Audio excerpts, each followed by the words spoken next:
एक सुनसान गांव के किनारे पर एक पुरानी हवेली थी, जिसके बारे में कहा जाता था कि वहां कोई भी रात गुजार नहीं पाता।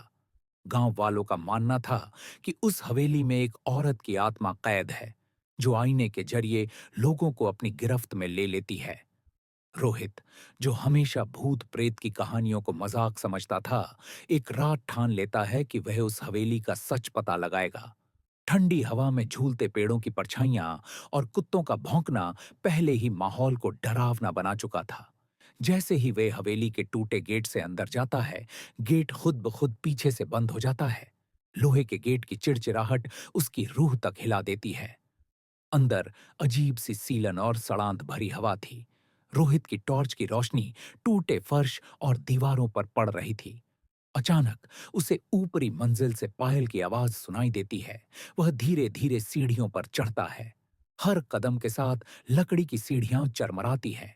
जैसे ही वह ऊपर पहुंचता है, उसकी टॉर्च अचानक बंद हो जाती है। अंधेरे में उसे किसी और के सांस लेने की आवाज सुनाई देती है। वह टॉर्च को झटक कर फिर जलाता है और देखता है कि सामने दीवार पर एक टूटा हुआ आईना टंगा है। आईने में उसकी अपनी परछाई नहीं, बल्कि एक खून से लथपथ औरत की छवि नजर आती है। औरत धीरे धीरे मुस्कुराती है और कहती है, तू भी यहीं रहेगा। रोहित डर से पीछे हटता है, लेकिन आईने से वह औरत बाहर निकल आती है। उसके लंबे काले बाल जमीन तक लटक रहे थे और आंखें लाल अंगारों की तरह चमक रही थीं। रोहित चीखते हुए नीचे भागता है, लेकिन हवेली के दरवाजे अपने आप बंद हो जाते हैं। वह पीछे मुड़कर देखता है तो औरत बिल्कुल उसके सामने खड़ी थी। उसका ठंडा हाथ रोहित की गर्दन को पकड़ लेता है। रोहित जोर से चिल्लाता है और अचानक सब कुछ अंधेरा हो जाता है।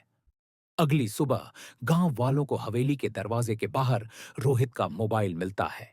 मोबाइल की आखिरी रिकॉर्डिंग में सिर्फ एक ही आवाज सुनाई देती है, मैंने कहा था, अब तू भी यहीं रहेगा। रिकॉर्डिंग के बाद सिर्फ गहरी हंसी और एक दरवाजा बंद होने की आवाज आती है। उसके बाद रोहित को किसी ने कभी नहीं देखा।